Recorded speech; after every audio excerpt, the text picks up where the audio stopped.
Hello everyone, welcome back to my YouTube channel. और मैं मीनू आप लोग साथ आज शेयर करने वाली हूँ पार्ट 3 चैप्टर नंबर 13 साइंस का जो है हमारा क्लास 8th का साउंड। ठीक है, उसमें जो है पार्ट 3 है, ये लास्ट पार्ट है चैप्टर का। आज हमारा चैप्टर ख़त्म हो जाएगा। अगर आपको कोई भी डाउट लगे तो प्लीज़ एक बार कमेंट करके पूछ लीजिएगा। स्टार्ट करते हैं।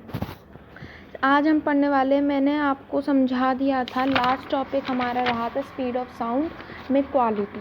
ठीक है, कैरेक्टरिस्टिक ऑफ साउंड जो हमने पढ़ी थी। अब है हमारा ऑडिबल और इनऑडिबल साउंड्स क्या होती हैं, तो वही पढ़ूंगी। ठीक है, the human ear can hear the sound having frequencies between 20 Hz to 20,000 Hz. This is called the audible range. Thus, the audible range of a normal human ear is to 20 to 20,000 Hz. जो human ear है वो यानी कि हमारा जो कान है, human का जो कान होता है, ईयर होता है, वो कितनी जो साउंड जो सुनते हैं, हम जो आवाज़ सुनते हैं उसकी फ्रीक्वेंसीज कितनी होती हैं, 20 Hz to 20,000 Hz तक वो फ्रीक्वेंसीज सुन सकता है।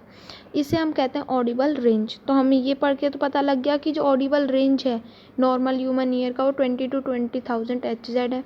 ठीक है, the sound in the Audible range is called sonic sound.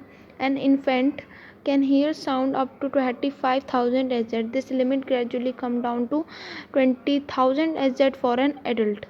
The sound of frequencies greater than 20,000 Hz is called ultrasonic sound. The sound of frequencies lower than Z is called subsonic or infrasonic sound.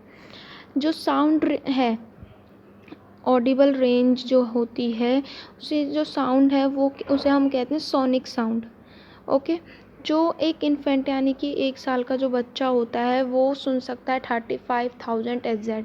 और जो limitation होती है वो धीरे धीरे धीरे धीरे कम होती जाती है, 20,000 Hz पे आ जाती है एक एडल्ट के लिए, यानी कि जो एडल्ट होते हैं उनके लिए। लेकिन जो इन्फेंट होता है वो सिर्फ 35,000 Hz तक सुन सकता है, लेकिन ये जो लिमिटेशन है वो कम हो जाती है। जो फ्रीक्वेंसीज होती हैं साउंड की, अगर वो 20 Hz ज़्यादा हैं उसे हम अल्ट्रासोनिक साउंड कहेंगे। अगर जो फ्रीक्वेंसीज हैं साउंड की वो 20 Hz से भी कम है तो उसे हम सबसोनिक या फिर इंफ्रासोनिक साउंड कहेंगे। हमें यहाँ पे एक टेबल भी मेंशन है कि हम उन्हें क्या क्या कहेंगे। ठीक है, ये पूरा हमें टेबल दिया हुआ है। लेस के लिए सबसोनिक, और इक्वल के लिए सोनिक, और अल्ट्रासोनिक कहेंगे ग्रेटर के लिए। ठीक है, कुछ एनिमल्स हैं जैसे कि डॉग, लेपर्ड, मंकी, डियर, ये अल्ट्रासोनिक साउंड सुनते हैं। बैट है जैसे कि वो जो काफ़ी हाई फ्रीक्वेंसी देता है साउंड की। जो बैट है वो लोकेट कर सकता है, अपने प्रे को ले लेता है, अपने शिकार, यानी कि वो अल्ट्रासोनिक वेव्स की वजह से। जो डॉल्फिन है वो भी अल्ट्रासोनिक साउंड यूज़ करते हैं अपने प्रे तक पहुंचने के लिए। ठीक है, नॉइस और म्यूज़िक क्या होता है, नॉइस और म्यूज़िक। नॉइस और म्यूज़िक में फ़र्क है, क्योंकि जो साउंड होती है हमें प्लीजेंट इफ़ेक्ट जो देती है, काफ़ी अच्छी इफ़ेक्ट जो हमारे ईयर्स को, हमारे माइंड को देगी, उसे हम म्यूज़िकल साउंड कहेंगे। म्यूज़िकल साउंड से हमें क्लियर हो जाता है जो म्यूज़िकल इंस्ट्रूमेंट से जो साउंड आएगी वही म्यूज़िकल साउंड होगी। ठीक है, जो साउंड है, साउंड लेवल है जो म्यूज़िकल साउंड का, वो 10 dB to 30 dB होगा। अब dB मैंने आपको बता दिया था, लाउडनेस की ये यूनिट होती है dB, यानी कि डेसीबल। ठीक है, लाउडनेस की ये लाउडनेस है ना, जो साउंड की लाउडनेस होती है मेज़र करा जाता है dB यूनिट से। ओके, जो साउंड लेवल है म्यूज़िकल साउंड का वो 10 dB to 30 dB है। म्यूज़िकल साउंड जो है वो रेगुलर वेव्स से प्रोड्यूस करेगी हमें, जो एक दूसरे तक पहुंचेंगी रेगुलर इंटरवल से, बिना किसी चेंज एम्पलीट्यूड में। जैसे कि हमें देखिए ये पूरा मेंशन करा हुआ है डायग्राम। इसमें जो है मैं इसे जूम करती हूँ, ये देखिए एम्पलीट्यूड प्लस माइनस। ओके, ये जो है रेगुलर इंटरवल्स पे रेगुलर जो है वेव्स प्रोड्यूस कर रही है एक दूसरे तक बिना किसी चेंज के। ओके, और जो एम्पलीट्यूड है यानी कि टाइम ग्राफ है वो आपको फिगर में दिखाई दिया। ओके, अब जो साउंड है वो जो साउंड हमें डिस्कॉर्डेंट, डिसप्लीजिंग इफेक्ट देगी हमारे ईयर्स को, हमारे माइंड को, वो नॉइस होती है, यानी कि नॉइस यानी कि शोर।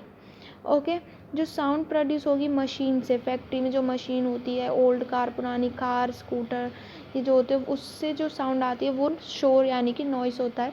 जो साउंड लेवल है वो 80 dB तक होता है साउंड लेवल नॉइस का।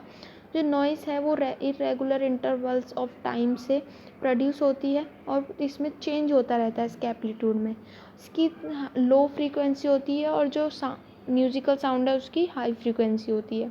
और आपको डायग्राम तो दिखाया ही हुआ है नॉइस का भी, जैसे कि ये डायग्राम, इसमें देखिए,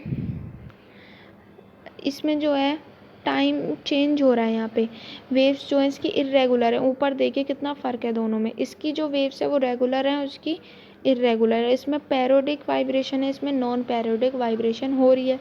ओके, तो अब आता है टॉपिक कि म्यूज़िकल साउंड जो है वो नॉइस से कैसे अलग है।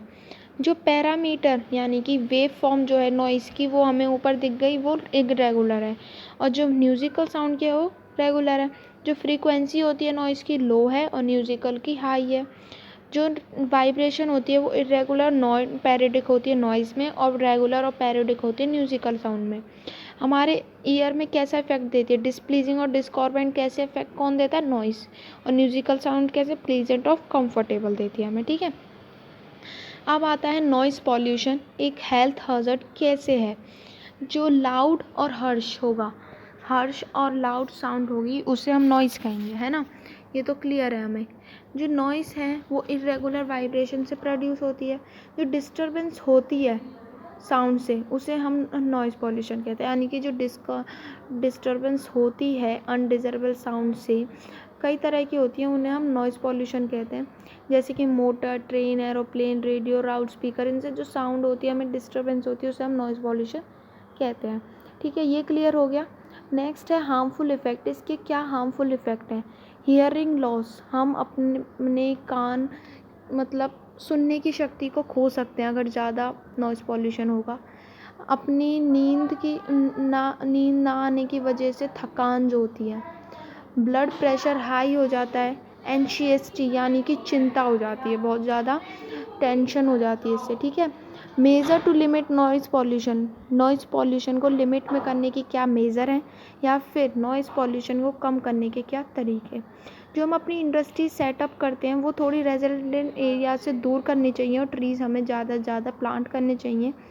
जो यूज़ है स्पीकर्स का, लाउड स्पीकर्स का, एम्पलीफायर्स का और ऑटो हॉर्न्स का, उसे थोड़ा कम करना है। और जो सॉफ्ट कारपेटेड फ्लोर्स होते हैं, कर्टेन, साउंड एब्जॉर्बर्स हैं, उसकी जगह कॉक, thermocol, indoor can reduce the, ये जो सारी चीज़ें हैं ये नॉइस लेवल को कम कर देती हैं, ठीक है।